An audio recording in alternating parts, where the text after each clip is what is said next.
रात के तकरीबन 2 बजे थे। कल्पना ने अपना कई दिनों से खाली पड़ा घड़ा उठाया और उसे साड़ी के पल्लू से ढककर दबे पैर घर से चल पड़ी। करीब 15 मकानों के बाद वह एक कोठी के सामने रुक गई। कल्पना को कोठी की एक खिड़की अधखुली नजर आई। उसने धीरे से पल्ला धकेला तो खिड़की खुल गई। उसकी आंखें खुशी से चमक उठी। वह उस खिड़की को फांद कर कोठी में घुस गई। कोठी के अंदर पंखों व कूलरों की आवाजों के अलावा एकदम खामोशी थी। लोग गहरी नींद में सो रहे थे। कल्पना एक कमरा पार करके दूसरे कमरे में पहुंची। वहां अलमारी अधखुली थी, जिसमें से नोटों की गड्डियां व सोने के गहने साफ दिखाई दे रहे थे। कल्पना उन्हें नजरअंदाज करती हुई आगे बढ़ गई और तीसरे कमरे में पहुंची। वहां कई टंकियों में पानी भरा हुआ था। कल्पना ने अपना घड़ा एक टंकी में डुबोया और पानी भरकर जिस तरह से कोठी में दाखिल हुई थी, उसी तरह से पानी लेकर अपने घर लौट आई। पानी ले आई कल्पना। जब मैंने देखा कि घड़ा घर पर नहीं है, तो सोचा कि तू पानी लेने ही गई होगी, कल्पना के अधेड़ पति शंकर ने कहा, जो 2 महीने से मलेरिया से पीड़ित होकर चारपाई पर पड़ा था। जी, पानी मिल गया। आप पानी पीकर अपनी प्यास बुझाएं। मैं दूसरा घड़ा भर कर लाती हूँ। अजीत उठे तो उसे भी पानी पिला दीजिएगा, कल्पना ने पानी से भरा गिलास देते हुए कहा। शंकर ने पानी पीकर अपनी प्यास बुझाई। 2 दिनों से इस घर के तीनों लोगों ने एक बूंद पानी भी नहीं पिया था। अजीत तो कल्पना का दूध पी लेता था, मगर कल्पना और शंकर प्यास से बेचैन हो गए थे। कल्पना ने पानी से भरा हुआ दूसरा घड़ा भी लाकर रख दिया। जब वह तीसरा घड़ा उठाकर बाहर जाने लगी, तब शंकर ने पूछा, आज भीड़ नहीं है क्या? तूने पानी पिया? टैंकर कहाँ खड़ा है? क्या आज सरपंच ने टैंकर अपने घर में खाली नहीं किया? आप आराम कीजिए, मैं अभी यह घड़ा भी भर कर लाती हूँ, कहकर कल्पना तीसरा घड़ा उठाकर चली गई। इस बार भी कल्पना उसी तरह कोठी में दाखिल हुई और घड़ा टंकी में डुबोया। घड़े में पानी भरने की आवाज से अब की बार कोठी का कुत्ता जागकर भौंकने लगा। तभी कल्पना को बासी रोटी के टुकड़े एक थाली में पड़े दिखाई दिए। कल्पना ने रोटी का टुकड़ा उठाकर कुत्ते की ओर फेंका और घड़ा उठाकर तीर की मानंद कोठी के बाहर हो गई। तभी एक काले से आदमी ने वहां आकर तेज आवाज में कल्पना से पूछा, कौन हो? कल्पना बिना कुछ कहे आगे बढ़ती गई। वह आवाज पहचान गई थी। वह सरपंच राम सिंह ठाकुर की आवाज थी। सरपंच ने कल्पना का पीछा करते हुए कहा, चोर कहीं की, पानी चोर। शर्म नहीं आती पानी चुराते हुए? इतना कहकर सरपंच ने कल्पना को दबोच लिया। उसने खुद को छुड़ाना चाहा, तो सरपंच बोला, मैं अभी पानी चोर कहकर शोर मचाकर सारे गांव वालों को जमा कर दूंगा। भला इसी में है कि तू वापस कोठी चल और मुझे खुश कर दे। मैं तेरी हर मुराद पूरी करूंगा। चल हट, हाथ छुड़ाते हुए कल्पना ने कहा। सरपंच ने जब देखा कि कल्पना नहीं मान रही है, तो उसने चोर चोर, पानी चोर कहकर जोर जोर से आवाजें लगानी शुरू कर दी। आवाज सुनकर गांव वाले लाठी व फरसा लेकर कोठी के पास जमा हो गए।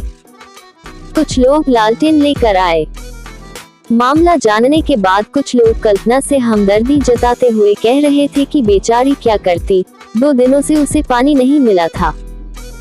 दूसरी ओर सरपंच के चमचे कह रहे थे कि इस पानी चोर को पुलिस के हवाले करो।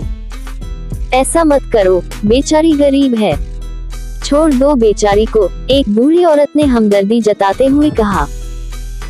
किसी ने कल्पना के पति शंकर को जाकर बताया कि कल्पना सरपंच के घर से पानी चुराते हुए पकड़ ली गई है और उसे थाना ले जा रहे हैं। बीमार शंकर भागा भागा आया और सरपंच के पैरों पर गिरकर कल्पना की ओर से माफी मांगने लगा, मगर ठाकुर ने उसे पैरों की ठोकर मार दी और कल्पना को लेकर थाने की ओर चल पड़ा। बेचारा शंकर यह सदमा बर्दाश्त न कर सका और वहीं हमेशा के लिए सो गया। कल्पना को लेकर जब सरपंच और उसके चमचे थाने पहुंचे, तो थानेदार ने पूछा, क्या हो गया? यह लड़की कौन है? इसे बांध कर क्यों लाए हो? सरपंच ने थानेदार को नमस्ते करते हुए कहा, जी, मैं गांव डोगरपुर का सरपंच ठाकुर राम सिंह हूँ। इस औरत ने मेरी हवेली में घुसकर चोरी की है। मैंने इसे रंगे हाथों पकड़ा है और आपके पास शिकायत करने आया हूँ, सरपंच ने कहा। कितना माल, यानी मेरा मतलब है कि कितना सोना चांदी व रुपए चोरी किए हैं इसने? थानेदार ने पूछा। जी, रुपए या सोना चांदी नहीं, इसने तो एक घड़ा पानी मेरे घर में घुसकर चुराया है। समूचे इलाके के लोग बूंद बूंद पानी के लिए तरस रहे हैं। वे 15 किलोमीटर पैदल चलकर मुश्किल से एक घड़ा पानी लेकर लौटते हैं। इसकी हिम्मत तो देखिए साहब, खिड़की फांद कर पानी चुरा कर ले जा रही थी, सरपंच ने बताया। क्या चाहते हो तुम? आप रिपोर्ट लिखकर इस औरत को जेल भेज दो, सरपंच ने कहा। जाओ मुंशी जी के पास रिपोर्ट लिखवा दो। मुंशी जी, रिपोर्ट लिखाने से पहले सरपंच को अच्छी तरह समझा देना, थानेदार ने मुंशी जी को आवाज लगाकर कहा। मुंशी जी ने सरपंच को एक ओर ले जाकर उसके कान में कुछ कहा। अरे हेड साहब, मैं कई सालों से सरपंच हूँ। मैं यह अच्छी तरह जानता हूँ कि बिना लिए दिए आजकल कोई काम नहीं होता है। सरपंच ने जेब से नोटों की 2 गड्डियां निकालकर मुंशी जी के हवाले कर दी। मुंशी जी ने सरपंच की एफआईआर दर्ज कर ली। कल्पना को थानेदार के सामने पेश किया। श्रीमान जी, यह वही लड़की है जिसने मेरे घर से एक घड़ा पानी चुराया है। थानेदार ने कल्पना को नीचे से ऊपर तक घूरा और बोला, क्या तूने चोरी की? चोरी करते वक्त तुझे शर्म नहीं आई? कल्पना पत्ते की तरह कांप रही थी। उसके रोने से मुरझाए हुए चेहरे पर आंसुओं की लाइनें नजर आ रही थी। दूसरे दिन कल्पना को अदालत में पेश किया गया। वहां सरपंच के साथ उसके चमचे कल्पना के खिलाफ गवाही देने के लिए आए हुए थे। पुलिस ने पानी से भरा हुआ वह घड़ा अदालत में पेश किया, जो कल्पना के पास से जब्त किया गया था। जज ने सबसे पहले कल्पना की ओर देखा, जो कटघरे में सिर नीचा किए खड़ी थी। अदालत ने गवाहों के लिए पुकार लगवाए। सरपंच के चमचों ने अदालत को बताया कि कल्पना ने पानी चुराया, जिसे सरपंच ने रंगे हाथों पकड़ लिया। मगर मौके पर कोई गवाह नहीं था। सभी गवाहों ने यही बताया कि सरपंच ने उन्हें बताया।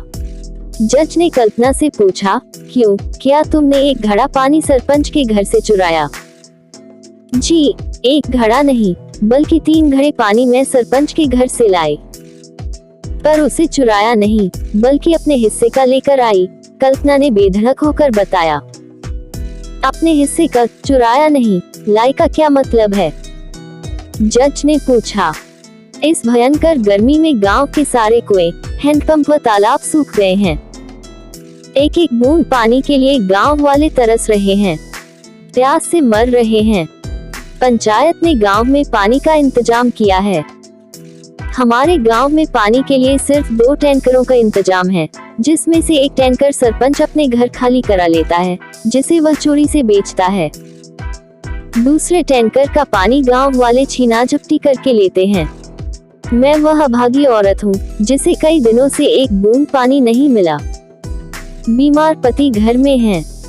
मैं सरपंच के घर से अपने हिस्से का पानी ही लाई हूँ।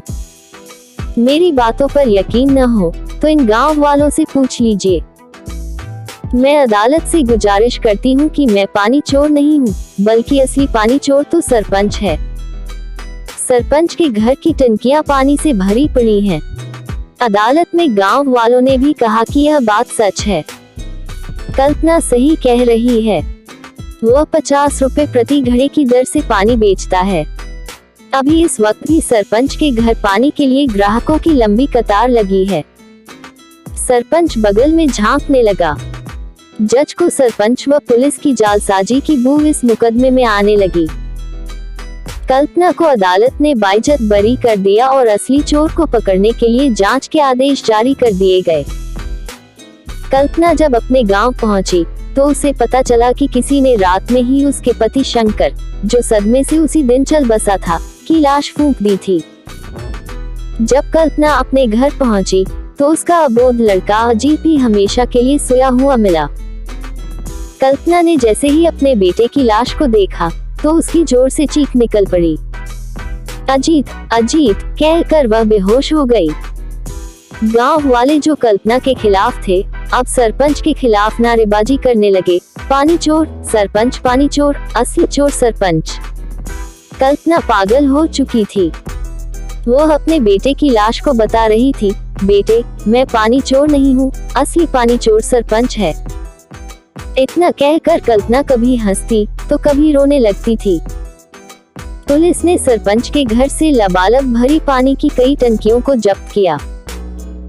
जो पानी खरीदने आए थे, उन्हें गवाह बनाकर ठाकुर को गिरफ्तार कर जेल भेज दिया गया। आपको ये कहानी कैसी लगी? कमेंट बॉक्स में जरूर बताएं।